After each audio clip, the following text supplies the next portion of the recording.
Votre site sur WordPress, il y a un avantage et un inconvénient par rapport au moment où vous êtes en train de le créer. En fait, il va être en ligne tout de suite. Le WordPress, si vous arrivez sur, même avant de faire peu importe ce que vous faites, si vous tapez l'adresse de votre site, à l'emplacement où vous avez installé le plugin de WordPress, il va être visible. Au fur et à mesure que vous allez le mettre à jour, ça va activer visiblement les pages. Donc parfois, c'est pas forcément gênant si c'est le premier site, si c'est vraiment quelque chose qui a été fait au début, qui n'a pas été communiqué, c'est pas trop grave que votre site, pendant allez, une semaine, 15 jours, soit en mouvement, que les gens puissent tomber dessus vraiment par hasard, donc ça sera très peu de clients, parce que vous n'avez pas fait de communication avant, donc ça c'est pas gênant. Parfois vous ne voulez pas, ou c'est plus gênant parce que votre site est déjà connu, vous refaites une refonte de votre site et vous voudrez que cette page soit avec une page maintenance. Vous savez, parfois vous avez marqué maintenance, que vous pouvez retomber dessus d'ici avec un compteur, un compte à rebours, etc.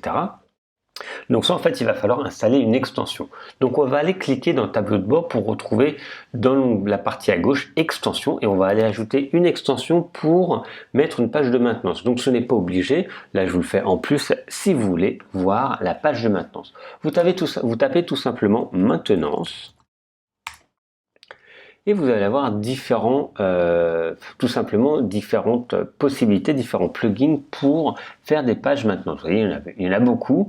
Donc après, souvent, celles qui sont intéressantes, celles qui ont beaucoup comment ça s'appelle, de téléchargement et d'avis. Bon là, la page maintenance est assez simple. Par exemple, si on prend celle-ci, si on clique sur plus de détails, on va voir.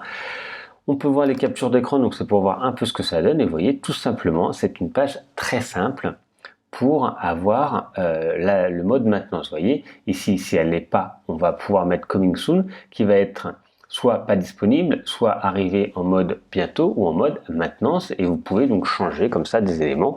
On voit ici les différentes pages, vous voyez, c'est très basique, une image de fond, et pour dire que ça arrive, voilà. Après, il y en a qui sont un peu plus détaillés, qui vont vous permettre après de faire un peu plus d'actions. Par exemple, vous voyez ici avec un texte, un compte à rebours, la possibilité de souscrire, de suivre si on veut avec des followers, etc. Donc ça va être vraiment vous qui choisissez ce que vous voulez. Donc soit une très simple, soit une plus complexe. On va voir dans un premier temps, nous la très simple.